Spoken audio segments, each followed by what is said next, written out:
नमस्कार, स्वागत है आपका हमारे खास कार्यक्रम हमारे छत्तीसगढ़ में। मैं हूं आपके साथ भावना त्रिपाठी। रुक करेंगे तमाम बड़ी खबरों की ओर। खबर सरगुजा से है, जहां महिला बाल विकास मंत्री लक्ष्मी राजवाड़े से हमारे संवाददाता ने खास बातचीत की, जिसमें उन्होंने महतारी वंदन योजना पर कहा कि यदि शासकीय कर्मचारी कोई भी पैसा लेकर फॉर्म भरता है या उसकी सूचना मिलती है तो उन पर कठोर कार्रवाई की जाएगी। साथ ही उन्होंने क्या कुछ कहा, आइए आपको सुनाते हैं।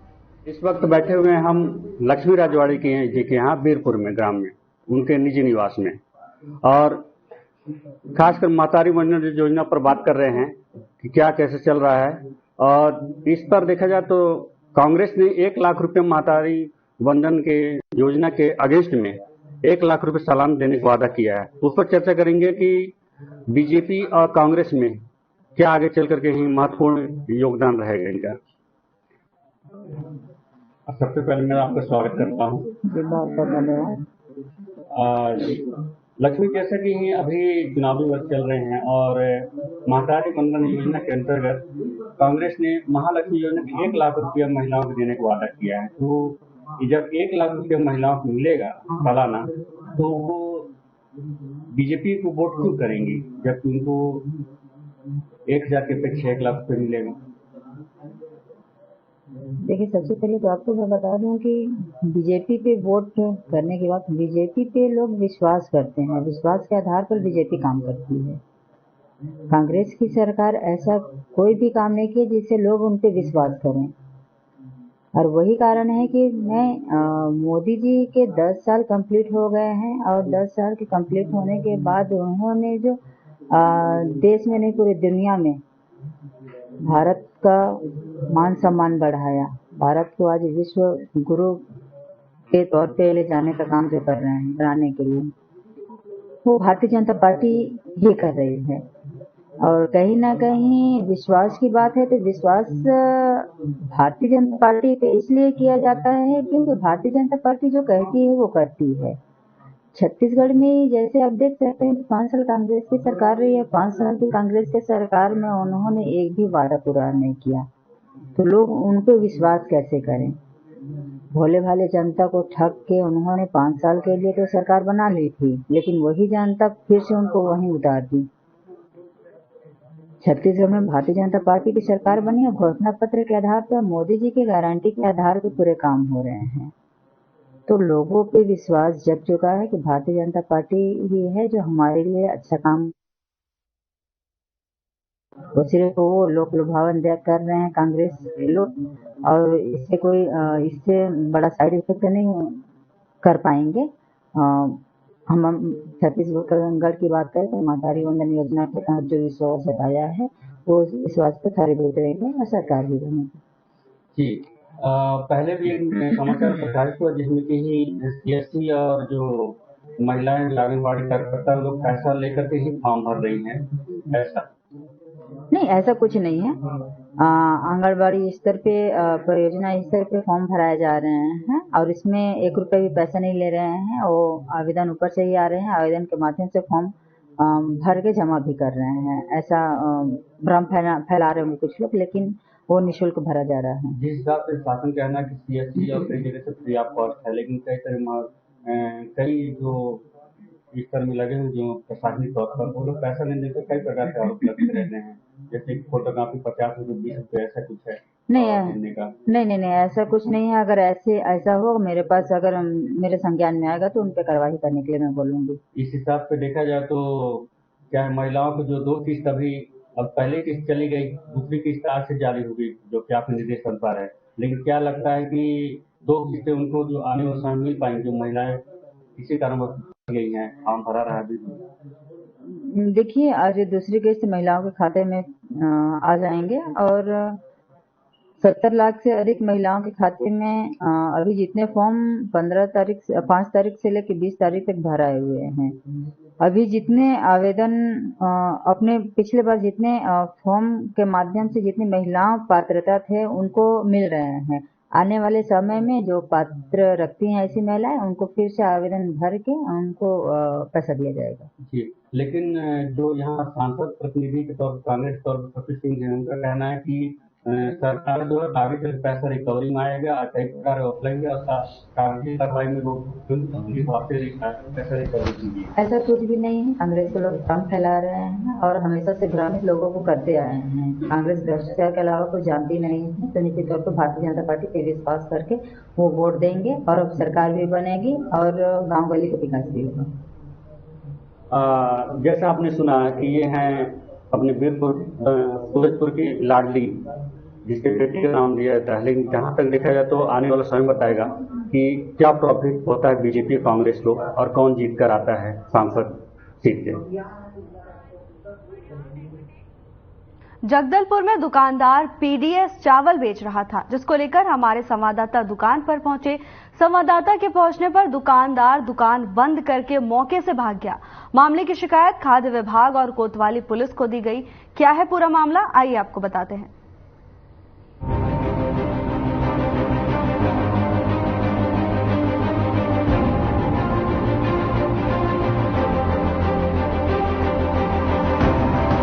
शिकायत मिलने पर खाद्य विभाग और कोतवाली पुलिस एक्शन मोड में नजर आई। जांच के दौरान 21 बोरा पीडीएस चावल, 75 किलो चना, 33 नग गुड़ के पैकेट मिले। खाद्य सहायक अधिकारी दिव्या रानी ने बताया कि मामले की पूरी जांच कर पंचनामा बनाया गया है।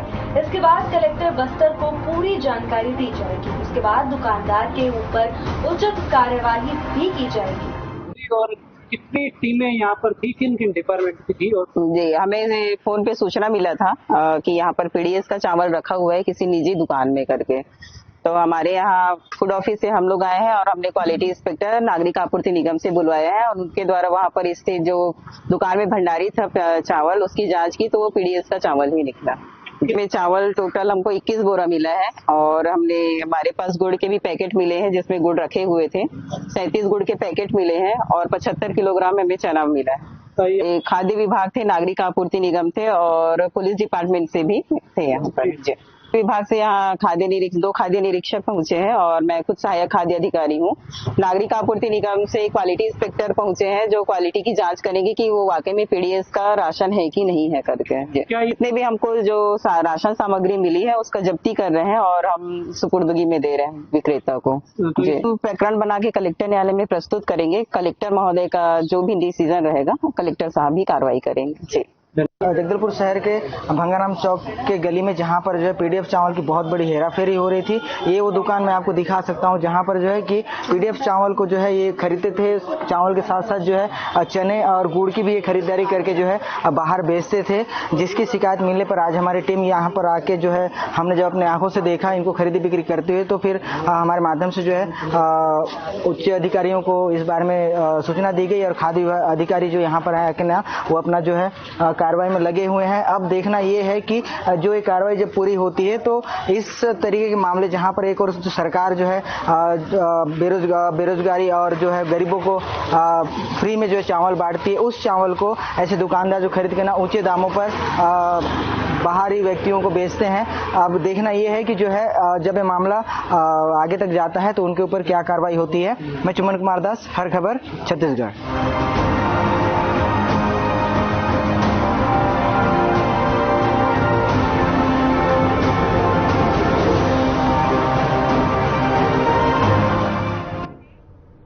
धमतरी जिले के महानदी से सटे गांव में रेत का अवैध खनन, परिवहन और भंडारण हो रहा है। दिन हो या रात रेत का अवैध उत्खनन और परिवहन लगातार जारी है। महानदी में रेत की मात्रा धीरे धीरे कम होती जा रही है, जिसके चलते जिले में जल संकट का प्रकोप छाया हुआ है। देखिए ये खास रिपोर्ट।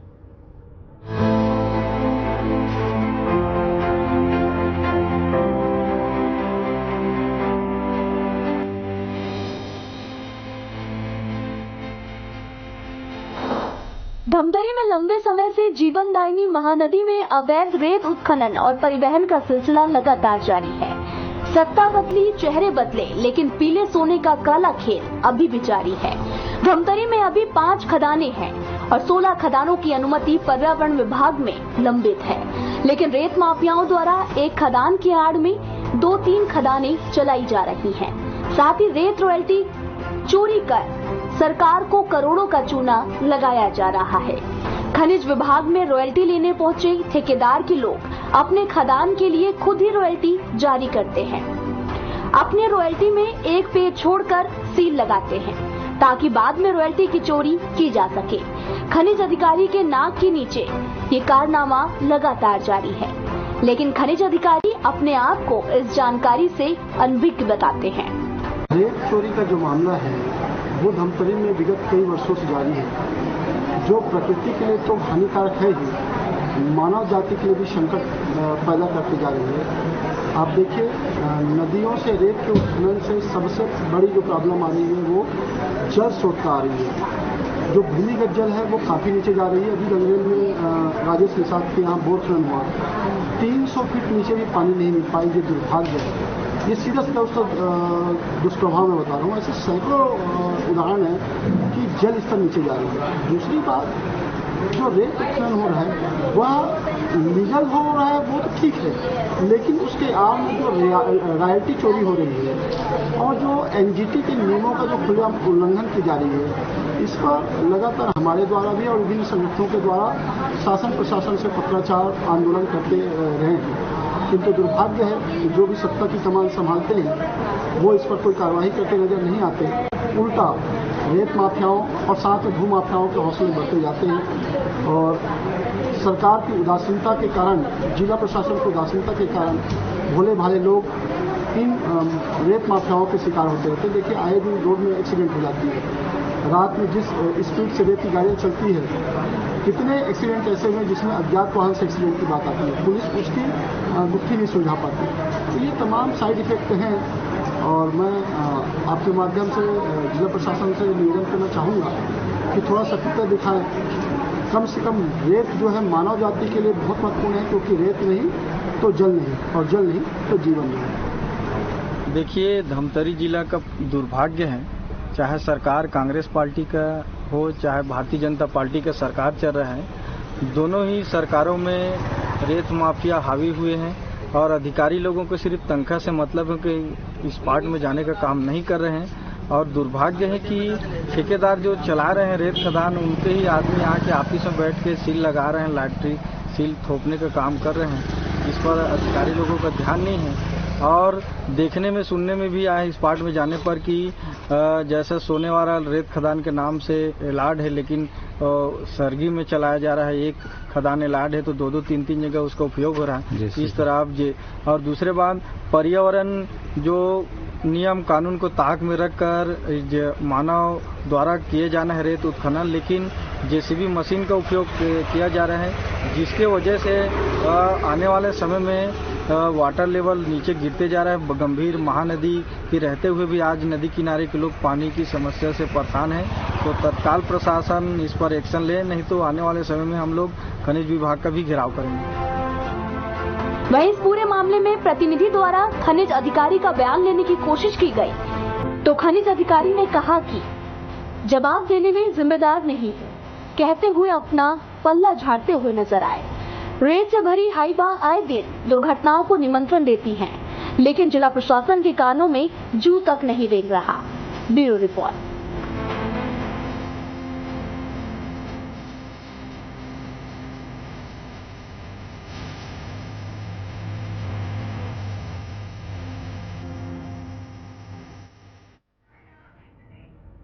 विधायक दीपेश साहू ने सहायक आबकारी अधिकारी नितिन खांडूजा को फटकार लगाई है।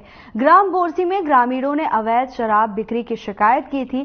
शिकायत के बाद विधायक साहू ने सहायक आबकारी अधिकारी को फोन करके ग्रामीणों के सामने फटकार लगाई। विधायक ने कहा कि अवैध शराब बिक्री पर कार्यवाही करें, नहीं तो आंदोलन करेंगे।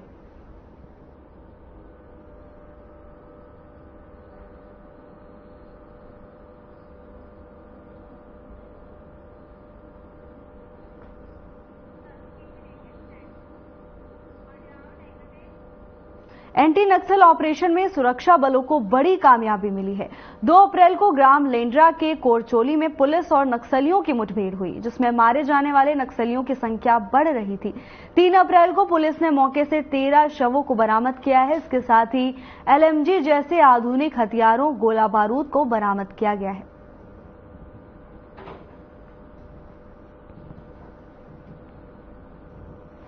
गंगलूर थाने क्षेत्र का मामला है, जिसमें पीड़िया क्षेत्र के अंतर्गत हम लोग को सूचना मिली थी कि कंपनी 2 और प्लाटून नंबर 11, 12 और 13 के लोग वहां उपस्थित है बड़ी संख्या में, जिस पर से हमने ऑपरेशन लॉन्च किया, जिसमें हमारी खुद की डीआरजी की टीम थी, सीआरपीएफ, कोबरा और एसटीएफ की टीम थी। 3 दिन लगातार ऑपरेशन चलता रहा, जिसमें फिर लास्ट में कल जो हमारी जो ईएफ हुए कई मल्टीपल एक्सचेंज ऑफ फायर्स में है, मॉर्निंग लगभग 4:45 के बाद से शाम को 4-5 बजे तक लगभग लगातार फायरिंग होती रही दोनों तरफ से। और इसके बाद जब हमारी सर्चिंग हुई तो हमें 13 शव जो हमने बरामद किए नक्सलियों के। तक जो हम लोग का प्राइमा फेसी जो पता चला है, इसमें कंपनी 2 जो है उनके मेंबर्स हैं, साथ में जो प्लाटून नंबर 12 है उसके मेंबर्स हैं, बट अभी शिनाख्त की नहीं हो पाई है। जैसे ही शिनाख्त होगा। छत्तीसगढ़ का सरगुजा लोकसभा निर्वाचन क्षेत्र भारत की चुनावी राजनीति में महत्वपूर्ण स्थान रखता है। इसी के तहत सभी दल अपना दांव खेलने में लगे हुए हैं। इसके साथ ही कांग्रेस की महिला प्रत्याशी शशि सिंह भी चुनावी मैदान में उतर चुकी हैं। देखिए ये खास रिपोर्ट।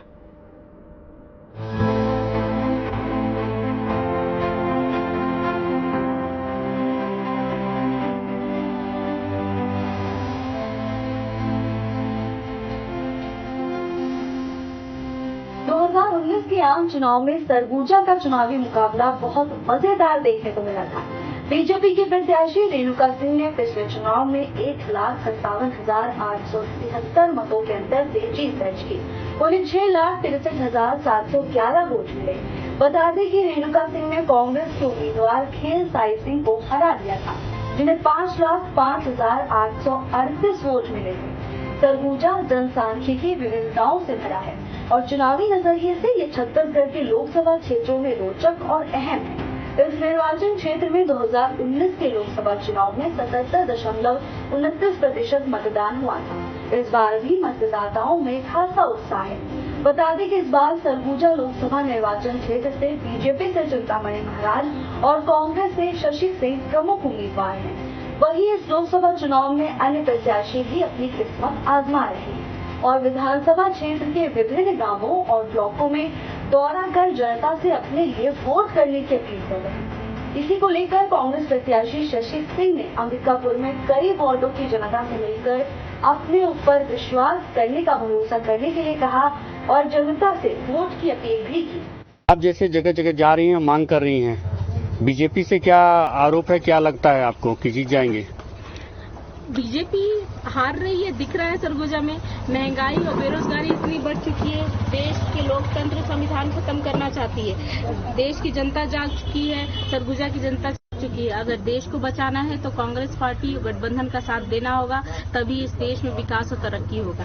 तो इस पर मुझे पूरा विश्वास है कि कांग्रेस पार्टी जीत रही है। आप पर जनता क्यों भरोसा करेगी? देखिए, जनता को मुझे भरोसा इसलिए करना पड़ेगा क्योंकि मैं एक युवा हूँ, एक महिला हूँ। पहली बार एक युवा और महिला पर भरोसा जताया गया सरगुजा के लिए।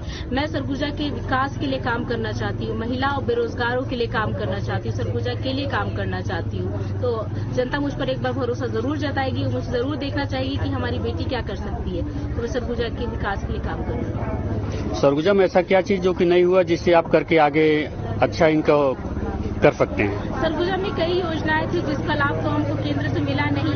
मैं सरगुजा के लिए करूंगी। बीजेपी सरकार ने कई काम अधूरे छोड़े हैं, रेल की कनेक्टिविटी अधूरे छोड़े हैं, रोड के डेवलपमेंट नहीं हुए हैं।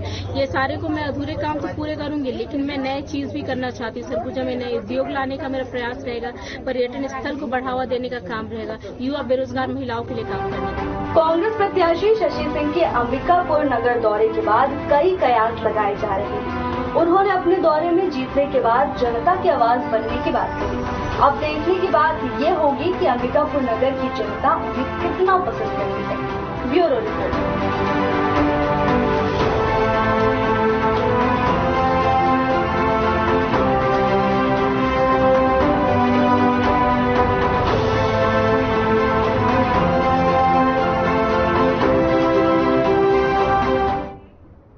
बेमेतरा जिले के नगर पंचायत परपोड़ी में बीजेपी ने आम सभा कार्यक्रम को लेकर दुर्ग लोकसभा प्रत्याशी विजय बघेल के लिए वोट मांगे। कार्यक्रम में सैकड़ों की संख्या में महिला और पुरुष बीजेपी कार्यकर्ता शामिल रहे। छत्तीसगढ़ के मुख्यमंत्री ने कार्यक्रम को संबोधित किया। कार्यक्रम में बड़े आला नेता भी नजर आए। प्रदेश के खाद्य मंत्री दयाल दास बघेल, बेमेतरा भूतपूर्व विधायक अवधेश सिंह चंदेल, लाभचंद बाफना पूर्व संसदीय सचिव भी मंच पर नजर आए। कार्यक्रम में शामिल होने जिले भर के बीजेपी कार्यकर्ता भारी संख्या में पहुंचे थे। आज विधानसभा क्षेत्र साजा के परपोड़ी में एक विशाल कार्यकर्ता सम्मेलन का आयोजन था, जिसमें हमारे प्रदेश के मुखिया, हमारे लोकप्रिय मुख्यमंत्री इस कार्यक्रम में उपस्थित हुए थे और स्पष्ट कार्यकर्ताओं का जो उत्साह देखने को मिल रहा है। इस आयोजन में सम्माननीय विष्णुदेव साय जी के उद्बोधन हुआ और कार्यकर्ताओं का उत्साह देखने को मिला। लाखों का भीड़ इस साजा विधानसभा क्षेत्र में जो दिखा है, इससे स्पष्ट होता है कि भारतीय जनता पार्टी तीसरी बार सम्माननीय नरेंद्र मोदी जी को प्रधानमंत्री बनाना चाह रहे हैं। यह स्पष्ट है और छत्तीसगढ़ में 11 की 11 सीट भारतीय जनता पार्टी की झोली में जाएगा। मैं नहीं बोल रहा हूँ, ये लोगों का, कार्यकर्ताओं का उत्साह दिख रहा है, बता रहा है। धर्मांतरण से फायदा मिलेगा बीजेपी को?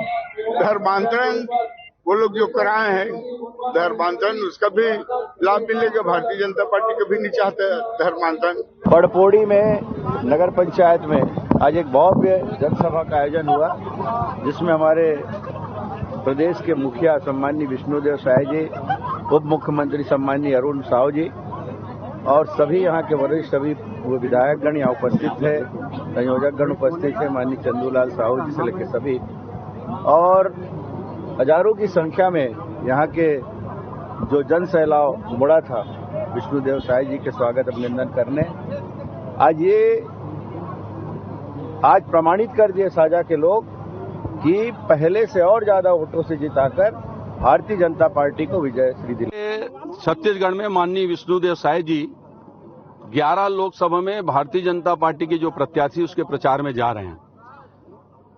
दुर्ग लोकसभा में आज ये परपोड़ी के स्टेडियम ग्राउंड में आकर के एक सभा को संबोधित किए। माननीय विजय बघेल जी को जिताने की उन्होंने अपील किया। पूरे प्रदेश भर में विष्णुदेव साय जी के अलावा अन्य नेता लोग भी इस बार 400 पार कैसे हो, छत्तीसगढ़ में 11 से 11 सीट हम कैसे जीतें, पूरी योजनाबद्ध ढंग से बूथ से लेकर के जिला मुख्यालय तक पार्टी ने प्रोग्राम बनाया है। सबसे पहले लोकसभा स्तर पर कोर कमेटी की बैठक, लोकसभा प्रबंध समिति की बैठक, विधानसभा स्तर पर हमारे प्रबंध समिति और कोर कमेटी की बैठक, सभी विधानसभा में कार्यकर्ता सम्मेलन संपन्न हो रहा है। लोकसभा दुर्ग के 6 विधानसभा कार्यकर्ता सम्मेलन और ये आज साजा विधानसभा का प्रोग्राम 2 विधानसभा शेष है जिसका कार्यकर्ता सम्मेलन होना है। माननीय विष्णुदेव साय जी, माननीय अरुण साव जी, माननीय विजय बघेल जी और वरिष्ठ मंत्री विधायकों की अनुपस्थिति में आज का ये आयोजन हुआ। आपके माध्यम से साजा विधानसभा की जनता को, बेमेतरा जिला की जनता को मैं आपके माध्यम से बहुत बहुत बधाई देता हूं, उनका धन्यवाद करता हूं। इसी तरह भारतीय जनता पार्टी को आशीर्वाद दे करके मोदी जी के विजन को और मजबूती प्रदान करें, यही निवेदन आपके माध्यम से करता हूं। आज जितने भी लोग इस मैदान में सभा में उपस्थित हुए, मैं उनका हृदय से साधुवाद ज्ञापित करता हूं और आप सबका धन्यवाद, जिनके बगैर न राजनीति हो सकती, आपके बिना न कोई प्रोग्राम हो सकता, ना कोई सभा हो सकता। आप लोग उपस्थित होकर के भारतीय जनता पार्टी के इस प्रोग्राम के लिए आप लोग उपस्थित हुए, आपको भी हृदय से बहुत बहुत धन्यवाद। माननीय विष्णुदेव साय जी, माननीय अरुण साव जी। हमारे छत्तीसगढ़ में फिलहाल के लिए बस इतना ही। जल्द हाजिर होंगे नई अपडेट्स के साथ। नमस्कार।